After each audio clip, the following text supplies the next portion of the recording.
ఒక అమ్మాయికి చనిపోయిన తన అమ్మమ్మ జ్ఞాపకంగా ఒక గాజు బొమ్మ వారసత్వంగా లభిస్తుంది. అయితే ఆ గాజు బొమ్మలో యానోబెల్లే లాగా ఒక ఆత్మ ఉందని ఆ అమ్మాయికి తెలియదు. ఆ అమ్మాయి దాన్ని ఒక పెద్ద శ్రమగా భావించి ఒక పెట్టెలో బంధించి ఉంచాలని చూస్తుంది. అంతలో హఠాత్తుగా ఇంట్లోని లైట్లు మెలుక్కుమంటూ ఆరిపోవడంతో ఆ అమ్మాయి మెయిన్ సర్క్యూట్ బ్రేకర్ బాక్స్ వైపు వెళ్లి లైట్లను సరి చేసే పనిలో పడుతుంది.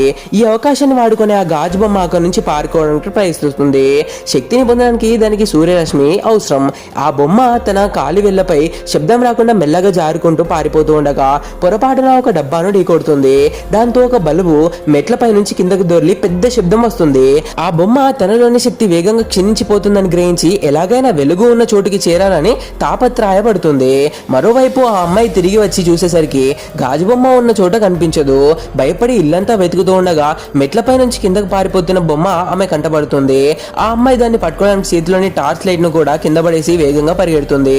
కింద మెట్ల చివరికి వచ్చేసరికి ఆ గాజు బొమ్మ సూర్యరశ్మి పడుతున్న ప్రదేశానికి అతి సమీపంలోకి చేరుకుంటుంది.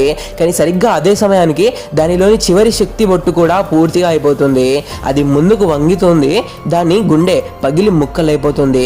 కానీ చివరి క్షణంలో ఆ అమ్మాయి పరిగెత్తుకొచ్చి ఆ గాజు బొమ్మను పడిపోకుండా తన చేతిలోకి తీసుకుంటుంది.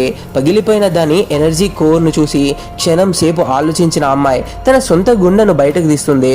బహుశా ఇదంతా విధి ఆడిన విచిత్రమైన ఆటేమో. ఆ అమ్మాయి తన గుండెను ఆ గాజు బొమ్మ శరీరంలోకి అమర్స్తుంది. మరుసటి క్షణమే ఒక అద్భుతం జరిగి ఆ గాజు బొమ్మ పునర్జీవనం పొంది బతుకుతుంది.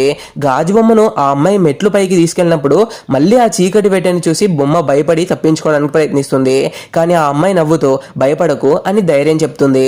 ఎందుకంటే ఆ అమ్మాయి ఇంటి పైకప్పు వద్ద సూర్యరశ్మి బాగా పడే ఒక అందమైన స్థలాన్ని ఆ బొమ్మ కోసం ముందే సిద్ధం చేసి ఉంచుతుంది.